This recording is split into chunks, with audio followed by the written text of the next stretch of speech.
the silent goodbye. They thought humans were weak. They thought we were just another species to be controlled, managed, and eventually forgotten. Ambassador Elena Vasquez knew better. As she sat in the sterile conference room of Nexus Station, surrounded by alien delegates who looked at her with barely concealed contempt, she understood that humanity's survival depended on what happened in the next few hours. The Galactic Council had summoned Earth's representative for what they called final negotiations. Elena called it what it really was, an ultimatum wrapped in diplomatic language. The transmission she sent to Earth that morning would be her last. Captain Sarah Chen received it aboard the UES Defiance, humanity's most advanced warship, patrolling the outer rim of Sol system. Sarah had known Elena for 15 years, since their academy days when they both dreamed of exploring the stars. Now Elena was humanity's voice among the stars, and Sarah was its sword. Elena's face appeared on the secure channel, her dark eyes steady despite the weight of what she was about to say. Sarah, if you're watching this, then I'm probably dead. The Council isn't interested in negotiations anymore. They want complete human submission, our colonies under their control, our military disbanded, our technology handed over. They see us as a threat to their order. She paused, looking directly into the camera. Tell Earth that we tried diplomacy. Tell them that some things are worth fighting for. The transmission cut to static. Sarah stared at the blank screen, her hands clenched into fists.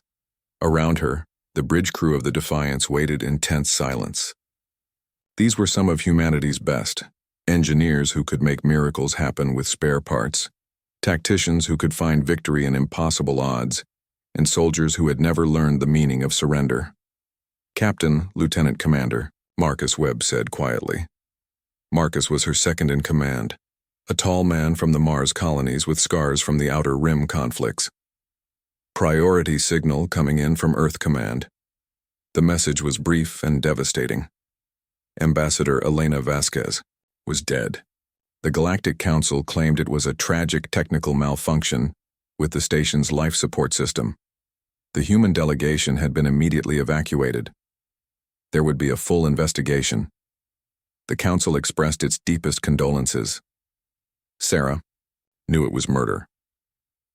The next transmission came directly from President Harrison, broadcasting from the United Earth Government Complex in Geneva. His weathered face filled the screen, and Sarah could see the same fury burning in his eyes that she felt in her chest. Citizens of Earth and the colonies, President Harrison began, his voice carrying across all human settlements from Luna to the farthest outposts. Today, the Galactic Council murdered our ambassador during peace negotiations. They killed Elena Vasquez because she refused to surrender humanity's freedom. They expect us to accept their lies, bow our heads, and submit to their control. Paused, letting the words sink in across 1,000 worlds. They were wrong. Effective immediately, humanity withdraws from the Galactic Council. All human colonies are recalled to Earth protection. All trade agreements with Council species are terminated. We stand alone now, but we stand free. The implications hit Sarah like a physical blow. Humanity had just declared independence from a galactic government that controlled thousands of worlds and commanded fleets that could turn planets to glass. They were outnumbered, outgunned, and surrounded by species that had been spacefaring when humans were still hunting with stone tools. But Sarah had grown up on the stories of another rebellion, when a small group of colonies had declared independence from the greatest empire on Earth. Sometimes the impossible happened when people refused to give up. All hands, Sarah announced over the ship's communication system. General quarters, set condition 1 throughout the ship. The Defiance came alive around her as her crew prepared for war. The first act of humanity's rebellion came sooner than anyone expected. 3 days after Elena's death, a Council supply convoy was making its routine run through the Kepler 442 system, carrying weapons and equipment to Council garrison forces along the human border. The convoy commander, a Zephyrian named Kroll Vex, had made this run dozens of times. He knew the humans were angry about their ambassador's death, but he expected them to file protests and make speeches, not fight. The attack came without warning. Sarah's Ship, the Defiance, dropped out of hyperspace directly in the convoy's path. The massive human warship was a thing of beauty and terror, sleek lines interrupted by weapon ports, armor plating that could stop antimatter warheads, and engines that burned like captured stars. Council vessel, this is Captain Sarah Chen of the United Earth Ship Defiance, Sarah broadcast on all frequencies. You are carrying weapons intended for use against human colonies. Surrender your cargo and you will be allowed to leave. Krolvex's response was immediate and predictable. Human ship, you are in violation of Galactic Council space. Stand down immediately or face the consequences. Sarah's smile was cold. Wrong. Answer. The battle lasted 4 minutes and 37 seconds. The Defiance's weapon systems, designed by human engineers who understood that sometimes you had to fight impossible odds, tore through the convoy's defenses like paper. Plasma, cannons designed for ship-to-ship combat, turned escort fighters into expanding clouds of debris. Torpedo salvos overwhelmed defensive screens and gutted cargo haulers. When it was over, the convoy was gone and humanity had sent its first message to the galaxy. We will not go quietly. But Sarah wasn't done. The real target had always been the Station. Kepler. Station was a council military depot, heavily armed and supposedly impregnable. It served as a staging area for council forces and a symbol of their power in this sector. Sarah knew that destroying it would bring the full weight of the council down on humanity. But Elena's death had changed everything. There was no more hiding, no more trying to find peaceful solutions. The station's commander, Admiral Thissy, was a veteran of a dozen conflicts. His species, the hegemony, had been conquering worlds when humans were still figuring out agriculture. When his sensors detected the human ship approaching, he was confident that his station's defenses would handle one upstart vessel. He was wrong. The Defiance came at the station head-on, absorbing punishment from the defensive batteries while its own weapons carved through the station's shields. Sarah's crew worked with the precision of a machine, each person knowing their role in the deadly dance of space combat. Shields at 60%, reported Chief Engineer Lisa Park, her hands flying over her console as she rerouted power to keep the defensive systems online. Weapons fully charged, called out Tactical Officer James Rodriguez, his targeting systems locked onto the station's reactor core. Sarah watched the tactical display, calculating angles and distances with the cold precision that had made her humanity's youngest ship captain. Fire! The Defiance's main guns spoke once. The massive plasma beam punched through the station's armor like it was made of tissue paper and detonated the reactor core. The explosion lit up the system like a second sun, visible from 3 planets. As Sarah watched the debris field expand, she opened a channel to Earth Command. This is Captain Chen reporting. Kepler Station has been destroyed. Council forces in this sector have been eliminated. We're ready for the next target. The response came from President Harrison himself. Well done, Captain, but you know what comes next. Sarah nodded. Yes, sir. They'll send everything they have. Can we win? Sarah looked around her bridge at the faces of her crew. These were humans, the descendants of people who had survived ice ages and plagues, who had fought wars with sticks and stones and somehow built starships. They had never been the strongest or the fastest, but they had something that their enemies consistently underestimated. They refused to quit. We'll find out, sir, but I can promise you this. Elena Vasquez didn't die for nothing. Humanity will remember what the Council did and will make them pay for every drop of her blood. The transmission ended, and Sarah turned back to the tactical display. Across human space, the colonies were mobilizing. Mars was converting its industrial capacity to warship production. The asteroid miners were preparing to become guerrilla fighters. Luna's defensive satellites were powering up weapon systems that hadn't been used since the last corporate wars. Humanity was going to war, and Sarah Chen intended to lead them, to victory or die trying. But first, she had a promise to keep. Elena's killers were still out there, hiding behind council authority and diplomatic immunity. Sarah was going to find them, and when she did, they would learn that some species didn't forgive and forget. They remembered, and they hunted, The war for humanity's freedom had begun. The Last Transmission Part 2, Echoes of Defiance. The Council's response was swift and overwhelming. Within 72 hours of Kepler Station's destruction, the largest armada in galactic history was assembled at the edge of human space. 800 warships from 12 different species led by Admiral Vorthak of the Hegemony Fleet. The message was clear. Humanity would be crushed as an example to any other species that dared defy the Council's authority. Captain Sarah Chen stood in the command center of Luna Base, staring at the tactical display that showed the approaching fleet. The numbers were staggering. Humanity had maybe 60 warships spread across all their colonies, and most of those were patrol vessels, never meant for full-scale war. On paper, it wasn't even a contest, but humans had never been good at accepting what was written on paper. "They're moving in 3 waves, reported Admiral Catherine Stone, the grizzled commander of Earth's defense forces. Catherine had fought in the corporate wars, the Mars Rebellion, and every major conflict of the last 30 years. If anyone could find a way to win an impossible war, it was her. First wave hits the outer colonies to draw our forces out. Second wave strikes the main shipping routes. Third wave comes straight for Earth." Sarah studied the display, her mind racing through possibilities. What about the mining platforms in the asteroid belt? "What about them?"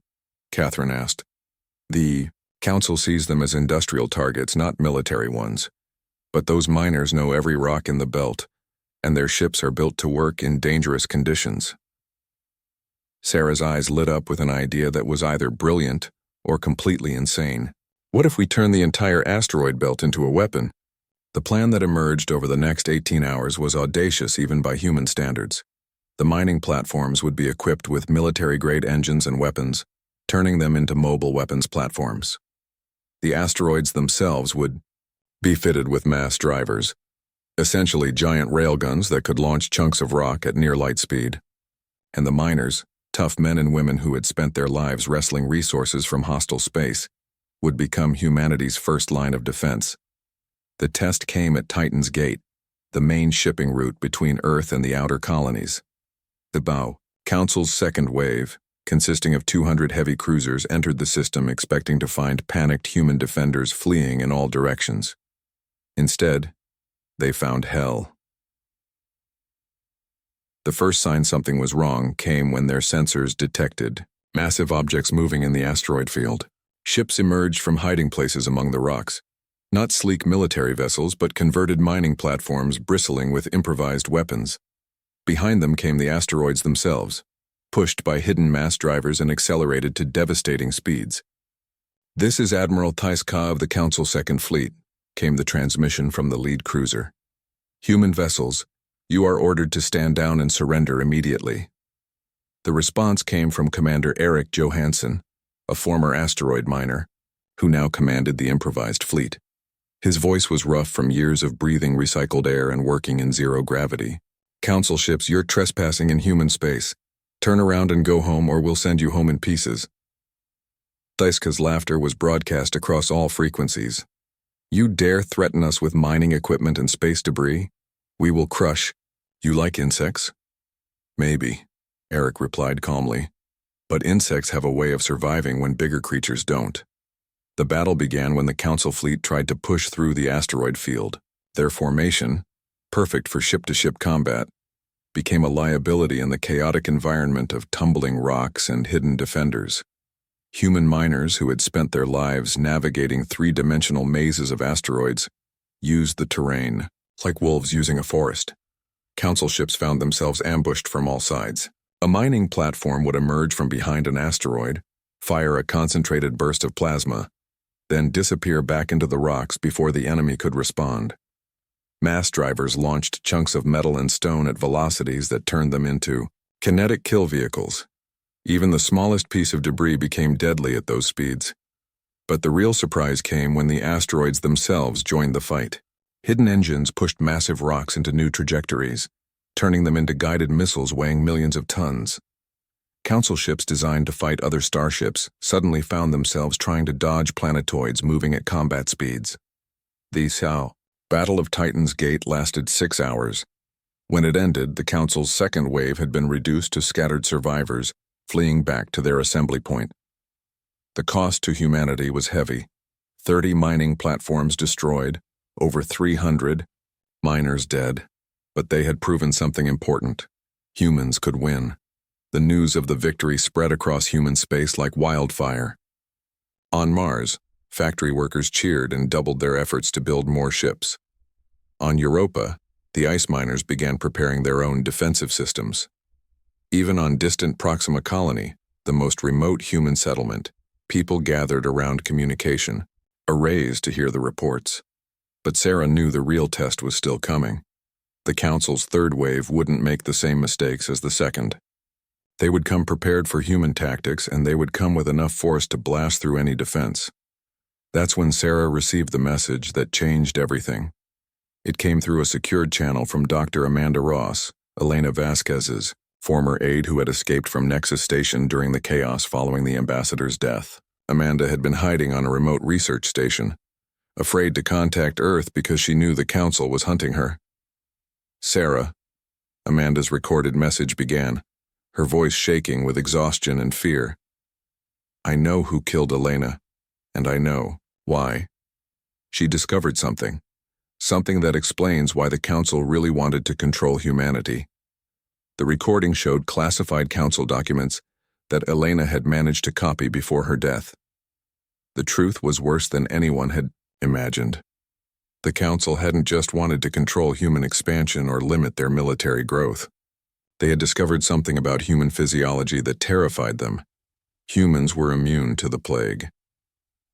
The document explained that a bioweapon called the neural plague had been spreading through Council space for decades, slowly destroying the higher brain functions of infected species.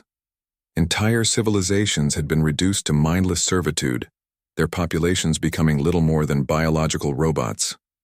The Council's leadership consisted of the few immune individuals from various species, ruling over billions of plague-controlled subjects. But humans were completely immune. More than that, human technology seemed capable of developing countermeasures to the plague. Elena had been working on a proposal to share human medical research with affected species when she was killed. The Council hadn't killed Elena to maintain control over humanity. They had killed her to prevent humanity from freeing everyone else. We have to tell the galaxy, Amanda's message concluded. If other species knew the truth, they would revolt. The Council's power depends on the plague keeping their subjects docile. Humanity might be the key to freeing everyone. Sarah stared at the data, her mind reeling from the implications. This wasn't just about human independence anymore. This was about the freedom of every sentient being in the galaxy. She made her decision. The broadcast went out on every frequency, transmitted by every human ship and station simultaneously. There was no way the Council could stop it from reaching every corner of space. Sarah's voice carried across star systems as she revealed the truth about the neural plague, the Council's deception, and Elena Vasquez's real discovery. The effect was immediate and devastating. On Council worlds, populations that had been docile for generations suddenly began asking questions. Ships in the Council fleet received messages from home demanding to know if the human claims were true. Some vessels simply stopped responding to orders as their crews wrestled with the implications. But Admiral Vorthak, commanding the Council's third wave, was one of the immune. He had helped develop the plague, used it to conquer worlds, and built his career on the suffering of billions. The human revelation threatened everything he had worked for. His response was to accelerate the attack on Earth. The final battle took place in Earth's solar system, with the Council's remaining 600 ships facing off against every vessel humanity could muster. The human fleet was outnumbered 10-1, but they weren't fighting alone anymore. Ships began defecting from the Council fleet as crews learned the truth about their leaders. A Zephyrian cruiser turned its guns on its former allies. Hegemony destroyers broke formation and joined the human lines. Even some of the Council's elite guard units switched sides when they realized they had been fighting to preserve a system built on genocide. Sarah commanded the battle from the Bridge of the Defiance, coordinating the chaotic mix of human ships and alien defectors. The space around Earth became a three-dimensional battlefield as vessels maneuvered in the gravity wells of planets and moons. Vorthak's flagship is making a run for Earth, reported Marcus Webb, tracking the massive dreadnought as it pushed through the defensive lines. He's going to try to bombard the planet directly. Sarah didn't hesitate.